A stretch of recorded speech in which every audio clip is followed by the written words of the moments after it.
ಸರಿಯಾಗಿ 10:30 ಗಂಟೆಗೆ ನಮ್ಮ ಕುಟುಂಬ 6 ಹೊಸ ನ್ಯಾಯಾಲಯಗಳಿಗೆ ಕಟ್ಟಡ ಶಂಕುಸ್ಥಾಪನೆ ನೆರವೇರ್ತಾ ಇದೆ. ಆ ಶಂಕುಸ್ಥಾಪನೆಗೆ ಪ್ರಥಮ ಬಾರಿಗೆ ತಮ್ಮೆಲ್ಲರೂ ಕೂಡ ಹಾರ್ದಿಕ ಸ್ವಾಗತ ಕೊಟ್ಟೆ ಮತ್ತು ನಾವು ಕೂಡ ಆ ಶಂಕುಸ್ಥಾಪನೆಯಲ್ಲಿ ಪಾಲ್ಗೊಂಡು ನಮ್ಮ ಕಾರ್ಯಕ್ರಮಕ್ಕೆ ಸ್ವಾಗತ ಅಂತೇಳಿ ಈ ಸಂದರ್ಭದಲ್ಲಿ ನಾನು ನೆನೆಸ್ಕೊಳ್ತೇನೆ.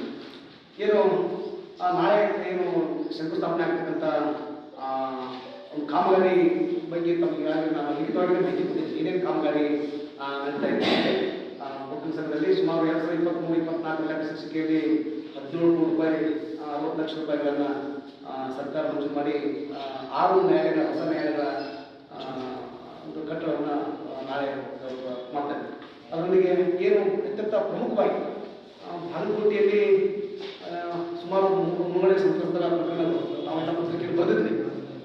ಸರ್ಕಾರ ಅದಕ್ಕೆ ಹೊಸ ನ್ಯಾಯಾಲಯ ಸ್ಥಾಪನೆ ಮಾಡಲಿಕ್ಕೆ ನಮ್ಮ ಮುಂಚೆ ನ್ಯಾಯಾಲಯ 7 ನ್ಯಾಯಾಲಯ ಹೊಸ ನ್ಯಾಯಾಲಯಗಳನ್ನು ಸ್ಥಾಪನೆ ಮಾಡಬೇಕು ಅಂತ ಹೇಳಿ ಬೇಡಿಕೆಯನ್ನು ರಾಜ್ಯ ಸರ್ಕಾರದ ಮುಂದೆ ಮಂಡಿಸಿತ್ತು. ಆ ಬೇಡಿಕೆಯನ್ನು ಇಟ್ಟ ಸಂದರ್ಭದಲ್ಲಿ ಮಾನ್ಯ ಸರ್ಕಾರ ನಮ್ಮ ಉಚ್ಚ ನ್ಯಾಯಾಲಯದ ಬೇಡಿಕೆ ಏನು ಶಿಫಾರಸಿನ ಈಗಾಗಲೇ ಬಾಗಲಕೋಟೆ ಜಿಲ್ಲೆಗೆ 3 ಹೊಸ ನ್ಯಾಯಾಲಯಗಳನ್ನು ಜಿಲ್ಲಾ ಹಾಗೂ ಸತ್ರ ನ್ಯಾಯಾಲಯಗಳನ್ನು ಮಂಜೂರು ಮಾಡಿದೆ. ಒಂದು 4ನೇ ಹೆಚ್ಚುವರಿ ಜಿಲ್ಲಾ ಸತ್ರ ನ್ಯಾಯಾಲಯವನ್ನು ಮುನ್ನೋಳಕ್ಕೆ ಶಾಶ್ವತ ನ್ಯಾಯಾಲಯವನ್ನು ಮುನ್ನೋಳಕ್ಕೆ ಮಾಡಲಾಗಿದೆ.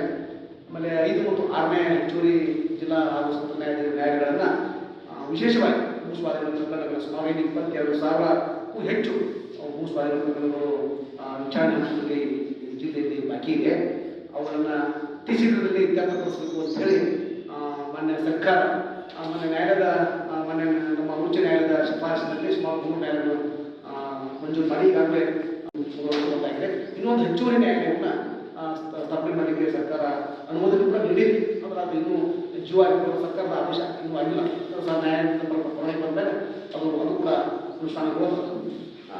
ಹಾಗಾಗಿ ಒಂದು ಭರವಸೆ ಏನು ಬಂದಿದೆ ಅಂತಂದರೆ ಏನು ಸರ್ಕಾರ ಒಂದು ಕಡೆ ಸ್ಪಂದಿಸದೇ ಇದ್ದರೂ ಕೂಡ ಮುಳುಗಡೆ ಸಂತ್ರಸ್ತರು ನ್ಯಾಯಾಲಯದ ಮೂಲಕ ನ್ಯಾಯ ಪಡ್ಕೊಳ್ಳಿಕ್ಕೆ ಸಾಧ್ಯ ಇದೆ ಅಂತಕ್ಕಂಥ ಒಂದು ಭರವಸೆಯನ್ನು ನಾವು ಹೊಂದಿದ್ವಿ. ಅದರೊಂದಿಗೆ ಏನು ನಮ್ಮ ವಕೀಲರ ಭವನಕ್ಕೆ ತಾವೆಲ್ಲ ಬಂದಿದ್ದೀವಿ. ಆ ವಕೀಲರ ಭವನಕ್ಕೆ ಲಿಫ್ಟ್ ಇರಲಿಲ್ಲ. ಸುಮಾರು ಅವತ್ತೇ ಕಟ್ಟಡ ಪ್ರಾರಂಭ ಆಗಿದ್ದರಿಂದ ಹಿಡಿದು ಇಲ್ಲೂ ಕೂಡ ಲಿಫ್ಟ್ ಇರಲಿಲ್ಲ. ಆ ಲಿಫ್ಟ್ ಕೊಡಬೇಕು ಅಂತೇಳಿ ಬಹುದಿನಗಳಿಂದ ನಮ್ಮ ವಕೀಲರ ಸಂಘ ಬೇಡಿಕೆ ಇಟ್ಟು ಕೂಡ ಯಾವುದೇ ಸರ್ಕಾರವು ಸರಿಯಾಗಿ ಸ್ಪಂದಿಸಲಿಲ್ಲ ಅಥವಾ ಏನೋ ಬೇರೆ ಬೇರೆ ಕಾರಣಗಳಿಂದಾಗಿ ಅವು ಆಗಿರಲಿಲ್ಲ. ಈಗ ಈ ಸರ್ಕಾರ ಬಂದ ಮೇಲೆ 33 ಲಕ್ಷಗಳು ಕೂಡ ಮೊನ್ನೆ ಸ್ಯಾಂಕ್ಷನ್ ಮಾಡಿದೆ. ನಮ್ಗೆ ಅದರ ಪತ್ರವನ್ನು ತಮ್ಮ ಆದೇಶ ಪತ್ರವನ್ನು ನಮಗೆ ಮಾಹಿತಿ ಕಳಿಸ್ಕೊಡ್ತೀವಿ. ಅದರೊಂದಿಗೆ ಈ ಸ್ಥಳೀಯವಾಗಿ ನಮ್ಗೆ ವಕೀಲ ಸಂಘದಲ್ಲಿ ವಕೀಲ ನ್ಯಾಯಾಲಯದ ಸಂಖ್ಯೆಗಳು ಕುಡಿಯುವ ನೀರಿನ ಸಮಸ್ಯೆ ಸರಿಯಾಗಿ ಶುಚಿತ್ವವಾದಂಥ ಕುಡಿಯುವ ನೀರಿನ ವ್ಯವಸ್ಥೆ ಇರಲಿಲ್ಲ, ಶುದ್ಧ ಕುಡಿಯುವ ನೀರಿನ ವ್ಯವಸ್ಥೆ ಇರಲಿಲ್ಲ.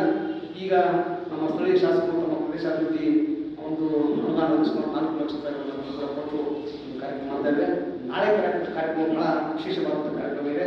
ಯಾಕಂತ ಹೇಳಿದ್ರೆ ನಾಳೆ ನಮ್ಮ ನ್ಯಾಯಾಲಯದ ಸೆಷನ್ದ ಅಡಿಗರ ಸಮಾರಂಭದಲ್ಲಿ ನಮ್ಮ ಜಿಲ್ಲೆಯ ಆಡಳಿತಾತ್ಮಕ ನ್ಯಾಯಾಧೀಶರಾದಂಥ ಸನ್ಮಾನ್ಯ ಶ್ರೀ HP ಸಂದೇಶ್ ಭಾಳ ಮುಖ್ಯವಾಗಿ ಒಂದು ಜಿಲ್ಲೆಗೆ ಆ ಜಿಲ್ಲೆಯ ಸಮಸ್ಯೆಗಳನ್ನು ಯಾವ ಸರ್ಕಾರ ಈಡೇರಿಸಬೇಕಾಗಿತ್ತು ಅವು ಸಮಸ್ಯೆಗಳನ್ನು ಈಡೇರಿಸುವ ನಿಟ್ಟಿನಲ್ಲಿ ನಮ್ಮ ನ್ಯಾಯಾಧೀಶರು ಪ್ರಯತ್ನ ಮಾಡಿರುವ ಕಾರಣಕ್ಕಾಗಿ ಬಾಗಲಕೋಟೆ ಜಿಲ್ಲೆ ವಕೀಲರ ಸಂಘ ಈ ಜಿಲ್ಲೆಯ ಜನತೆ ಪರವಾಗಿ ನ್ಯಾಯಾಧೀಶರುಗಳಿಗೆ ನಾವು HP ಸಂದೇಶ್ ಅವರಿಗೆ ಮತ್ತು ಸಂಜೀವ್ ಕುಮಾರ್ ಹೆಚ್ಚಾಡಿ ಸಾಹೇಬರಿಗೆ ತುಂಬ ಧನ್ಯವಾದಗಳನ್ನು ಸಲ್ಲಿಸಲಿಕ್ಕೆ ಏನು ನಮ್ಮ ಬೇಡಿಕೆಗೆ ಸ್ಪಂದಿಸಿದೆ ಆ ಸರ್ಕಾರವು ಕೂಡ ತುಂಬ ಧನ್ಯವಾದಗಳನ್ನು ಸಲ್ಲಿಸಲಿಕ್ಕೆ ಇಚ್ಛೆಪಡ್ತೇನೆ.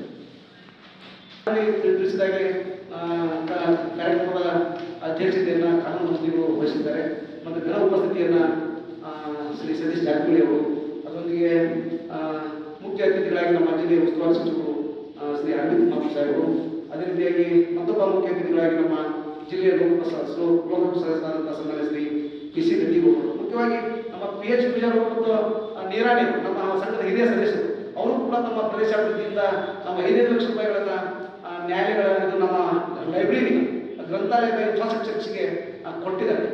ಅವರು ಕೂಡ ಧನ್ಯವಾದಗಳು ಈ ಸಂದರ್ಭದಲ್ಲಿ ನಾವು ತಿಳಿಸಬೇಕಾಗ್ತದೆ. ಹಾಗಾಗಿ ಇವರೆಲ್ಲರೂ ಕೂಡ ಕಾರ್ಯಕ್ರಮದಲ್ಲಿ ಉಪಸ್ಥಿತರಿರ್ತಾರೆ. ಉಪಸ್ಥಿತ ಕಾರ್ಯಕ್ರಮಕ್ಕೆ ಅವರು ಕೂಡ ಸ್ವಾಗತ ಕೊಡ್ತಾರೆ ಅಂತ ಹೇಳ್ತಾರೆ. ಅದರಲ್ಲಿ ತಾವು ಏನಾದರೂ